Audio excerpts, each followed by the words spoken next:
بند ہوا، باب بخل بھی بند ہوا۔ یار تو دینے والا ہے، پھر کیا کروں؟ تو دینے والا ہے، روکوں کیا؟ باب حرص و بخل بند ہوا۔ کیا فرمایا؟ مالک یوم الدین، باب خوف کھلا کہ حساب دینا ہے، حساب دینا ہے۔ ارشاد فرمایا باب نخوت و تکبر بند ہوا۔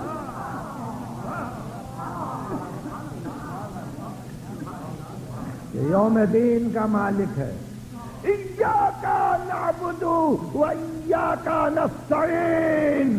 ارشاد فرمایا کہ اب دروازہ کھلا، صحیح معنی میں دروازہ کھلا اخلاص کا،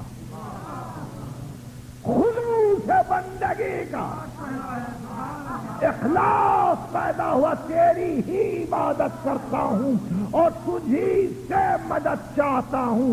جہاں باب اخلاص کھلا، باب نخوت بند ہوا، باب نخوت بند ہوا، باب انانیت بند ہوا۔ تو اب میں کچھ نہیں ہوں، اب اخلاص کی منزل ہے، تیری ہی بندگی اور تجھی سے مدد چاہتا ہوں۔ اس کے بعد اہدنا الصراط المستقیم، باب الدعا کھلا، باب الدعا کھلا کہ سیدھے راستے کی ہدایت۔ اور جیسے ہی کہا سیدھے راستے کی ہدایت کا، تو اس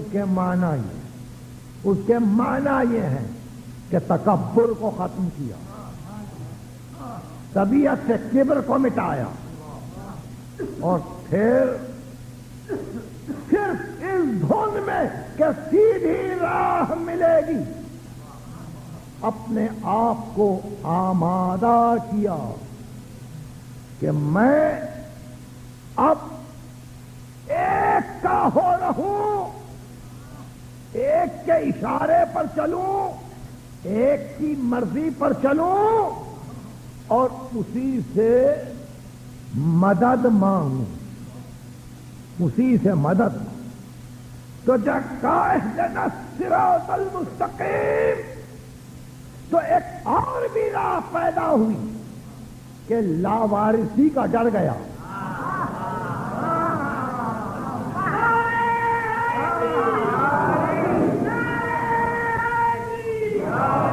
کہ سیدھی راہ نکلا۔ اب اس کے بعد بہت غور سے سنیے، دو مقام رہ جاتے ہیں، دو مقام رہ جاتے ہیں۔ اب یہ ساتویں منزل ہے، ساتویں منزل ہے، اور ساتویں منزل کو دو حصوں میں تقسیم کیا، اور یہ ساتویں آیت بھی ہے۔ اگر بسم اللہ الرحمن الرحیم آیت ہے تو یہ ساتویں آیت ہے، صراط الذین انعمت علیہم غیر المغضوب علیہم ولا الضالین کا پہلا حصہ اس کا باب التخصیص فی الاستہداء، یعنی ہدایت مانگنے میں بھی خصوصیت، طلب ہدایت میں بھی خصوصیت، ان کا راستہ۔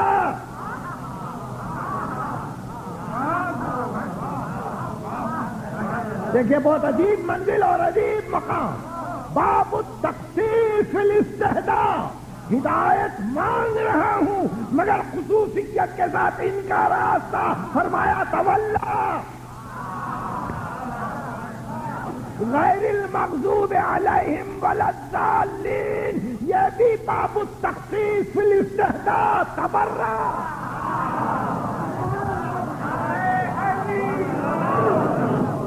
یعنی دوری چاہتے، ادھر نزدیکی چاہتے ہوئے پہنچے، ادھر دوری چاہتے ہوئے کہ مغضوب کا راستہ نہ دکھلا، ضالین کا راستہ نہ دکھلا۔ یہ تو سب پڑھتے ہیں، میں بھی پڑھتا ہوں، آپ بھی پڑھتے ہیں۔ ایک سے نزدیکی ہے، ایک سے دوری ہے، ایک سے دوری ہے اور ایک سے نزدیکی ہے، دوری ان سے جو مغضوب ہیں، دوری ان سے جو ضالین ہیں، نزدیکی ان سے کہ جن پر تو نے اپنی نعمتوں کو نازل کیا۔ تو ایسی منزل پر جب دعا کی تفصیل خود یوں ملے تو ایک اور منزل ہے، وہ بھی آپ یاد رکھیں۔ جتنی معصومین سے دعائیں آئی ہیں سب کی شرحیں ہیں، جیسے شرح جوشن کبیر، جیسے شرح اسماء، جیسے شرح دعائے مجیر، جیسے شرح دعائے کمائل، یہ تمام شرحیں ہیں۔ اور اسی طرح حضرت سید الساجدین صلوات اللہ وسلامہ علیہ کی ساری دعاؤں کی کئی شرحیں ہیں۔ دعا کی شرح کی کیا ضرورت ہے؟ ترجمہ کافی ہے بھئی، عربی سے اردو میں ترجمہ کافی ہے نہیں، شرح۔ کیوں؟ اس لیے کہ معصوم کا ایک ایک لفظ مختلف چیزوں پر محیط ہے، مختلف امور پر محیط ہے، اور اس لیے شرح کی ضرورت پڑتی ہے۔ بغیر شرح کے دعا سمجھ میں نہیں آتی۔ تفسیر کے ساتھ قرآن ہے، شرح کے ساتھ دعا ہے۔ دعا پڑھتے پڑھتے جن کو عادت سی ہو جاتی ہے، اور جو ترجمے کے ساتھ دعائیں پڑھنے کے عادی ہیں، یہ تو آپ کو معلوم ہے، بار بار کہہ رہا ہوں، آج کیا دہراؤں۔ بہرحال جو کچھ کہنا ہے اپنی کل آخری تقریر میں کہوں گا۔ کل تو جیسا میں نے وعدہ کیا ایک عجیب منزل پر بھی گفتگو مقصود ہے۔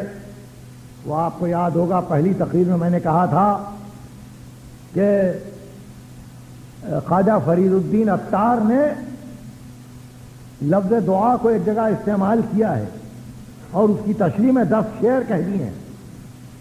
میں نے صرف ایک شعر پڑھا ہے، اس کا 9 شعر باقی ہیں، وہ کل پڑھوں گا، وقت نہیں ہے۔ اور وہ پہلا شعر تو آپ کو یاد ہے نا، شد بدوش احمد رشک ملک، نبی کے دوست سے وہ رشک ملک آیا۔ شد بدوش احمد رشک ملک، چن دعائے مستجابہ بر فلک۔ جیسے قبول ہونے والی دعا آسمان پہ جاتی ہے، یہ بت شکنی کی منزل پر بھائی نے بھائی کو کاندھے پر چڑھایا تو خواجہ فرید الدین عطار سمجھے کہ کوئی دعا قبول ہو گئی۔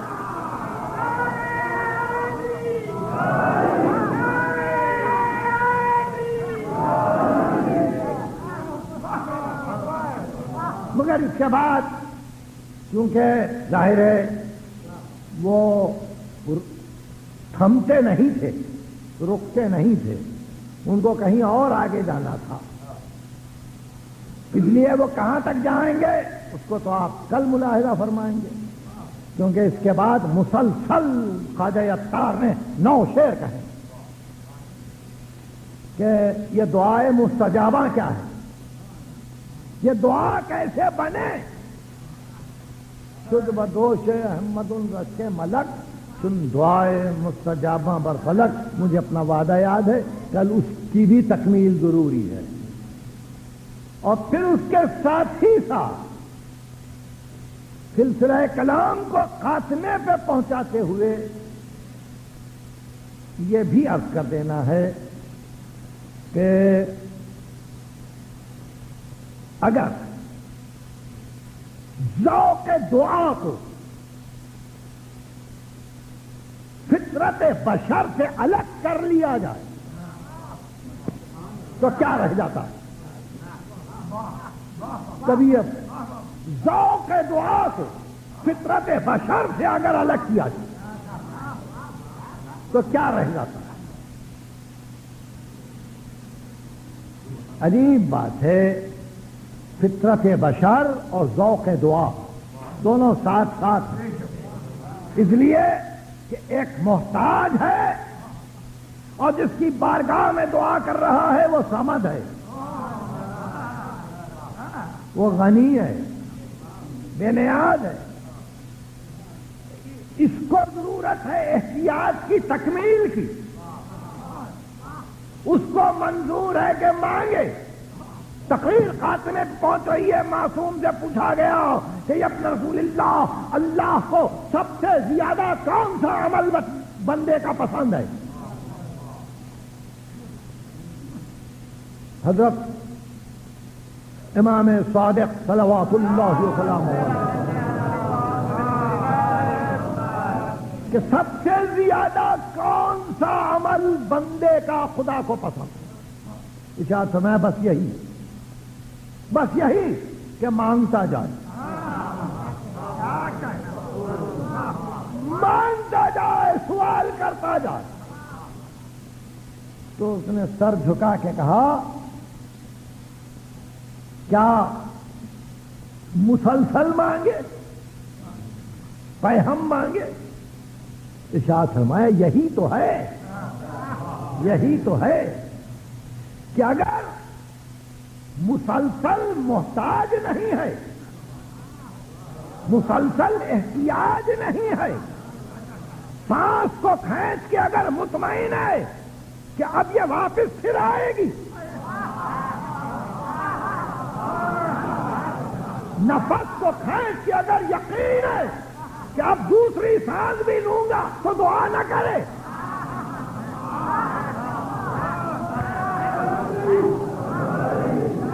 اگر قدم قدم پر احتیاج ہے تو قدم قدم پر دعا، قدم قدم پر دعا۔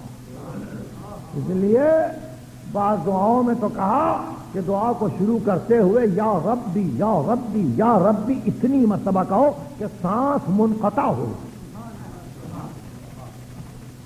سانس منقطع ہو جائے، رک جائے، اور اس کے بعد اندازہ کرو کہ تم نے اتنی مرتبہ کہا یا ربی، اے میرے پروردگار۔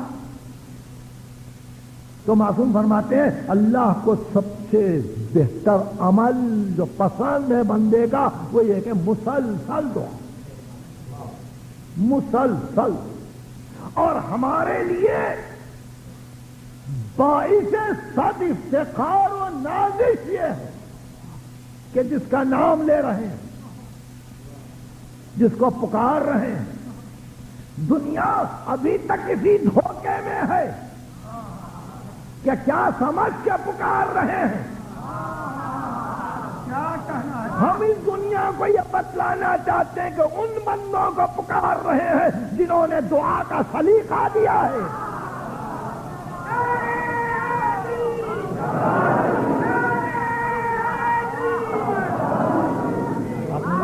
ان بندوں کو پکار رہے ہیں۔ دھوکہ صرف یہی ہے کہ ربوبیت کا ہم پایا بنایا، ربوبیت کا ہم پلہ قرار دے دیا، شرک کی منزل ہے، بدعت ہے۔ نہیں، ایسا نہیں۔ جب ہم نے کہہ دیا غیر المغضوب علیہم ولا الضالین تو غیر المغضوب علیہم میں کہہ کے کفر کو دور کیا، ولا الضالین کہہ کے بدعت کو دور کیا۔ اب نہ ہمارے پاس کفر ہے نہ بدعت۔ یہ بہت عجیب تفسیر ہے۔ غیر المغضوب علیہم کہہ کے کفر کو دور کیا، ولا الضالین کہہ کے بدعت کو دور کیا۔ اب کفر و بدعت نہیں ہے جس کا نام لے رہے ہیں، اس غرور کے ساتھ کہ بندے کو بندگی کا آئین دیا، بندے کو بندگی کا دستور دیا، دعا کا سلیقہ دیا، رب سے عبد و معبود کو بتلایا، اور دعا یوں کرتے۔ کسی صاحب نے 2 دن پہلے مجھے ٹیلی فون دیا تھا وہ یہ معلوم کرنا چاہتے تھے کہ میں نے کسی تقریر میں یہاں کی یا کہیں اور انیس کے کچھ بند پڑھے تھے سید الشہداء کی دعا میں، تو وہ ڈھونڈ رہے تھے. ظاہر ہے کہ انیس کی 7 سالہ یادگار منائی جا رہی ہے، ان کو یقیناً بے چینی ہوگی. وہ اس کا مسئلہ مانگ رہے تھے کہ کس مسئلے سے اس مرثیے کا تعلق ہے. تو میں ان کو بتلاؤں، وہ مسئلہ ہے جب مر گئے 72 تن راہ خدا میں. یہ انیس کا مشہور مسئلہ ہے اور نہایت اہم مرثیہ ہے. جب مر گئے 72 تن راہ خدا میں، تنہا رہے شاہ شہداء دشت بلا میں. کوئی طاقت نہ رہی جس میں امام دوسرا میں، کوئی نہ رہا شہ کے عزیز و رفقا میں. یہ مسئلہ ہے اس کا.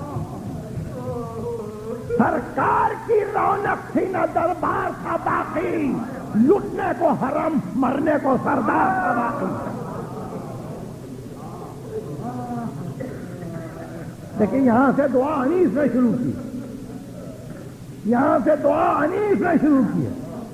فرماتے تھے ہاتھوں پر لیے لاشِ اصغر، مقبول ہو اے بار خدا ہدیہ احقر. کس منہ سے تیرا شکر کروں اے میرے داور، تو نے میرے اصغر کو دیا رتبہ اکبر. جان اس نے محبوں کے جو بچوں پہ فدا کی، ششماہ پہ بالکل ہے یہ تائید خدا کی. مجھ میں تھی یہ قدرت کے بھرے گھر کو لٹاتا، وہاں قتل ہو اکبر ادھر اصغر کو میں لاتا. تڑپے یہ میرے ہاتھ سے میں لب نہ ہلاتا، بازو ہو جدا ہاتھ نہ امت سے اٹھاتا. یوں خوش کوئی ہنگامے تباہی نہیں ہوتا، بندے پہ یہ بے فضل الہی نہیں. آپ کو تعجب ہوگا کہ کیا لگاؤ ہے میر انیس کو اس مظلوم کی دعا سے. عرض کرتے ہیں آدم کی دعا، آدم کی بکا فرقت جنت میں مشہور. یثرب سے نکل کر میں رہا خرم و مسرور. یعقوب کے پہلو سے جو فرزند ہوا دور، اس درجہ وہ روئے تھے کہ آنکھیں ہوئی بے نور. بندے پہ یہ اللہ کی تائید ہوئی ہے، قربانی اکبر کی مجھے عید ہوئی ہے.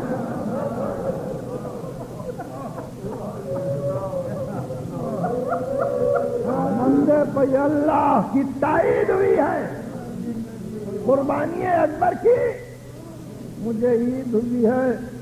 امت نے بھلایا ہے مجھے، تو نہ بھلانا. تو پاک ہے دنیا سے مجھے پاک اٹھانا. سب چھوڑ کے تنہا ہوئے جنت کو روانہ. معبود مجھے قبر کی وحشت سے بچانا. جب گورے غریباں کا اندھیرا نظر آئے، ہر سمت کو جلوہ مجھے تیرا نظر آئے. جس بند کو میں نے پڑھا تھا اور اس کے بعد انہوں نے پوچھا، وہ بند یہ تھا، غم کا مجھے غم ہے نہ خوشی مجھ کو خوشی کی. تو سر پہ ہے پرواہ نہیں بندے کو کسی کی. ہاں ایک یہ حاجت ہے حسین ابن علی کی، سر ننگے نہ دیکھوں میں نواسی کو نبی کی.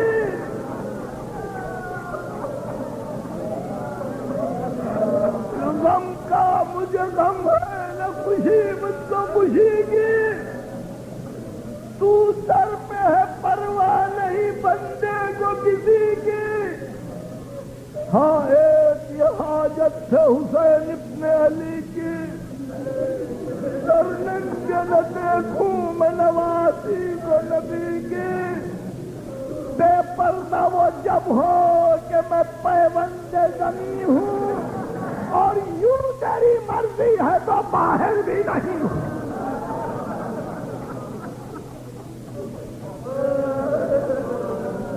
الہی و سیدی و مولایا و ربی، خداوندہ ہم کو کامل ایمان کر، ملت کو متحد کر، مملکت کو مستحکم فرما، تعجیل فرما.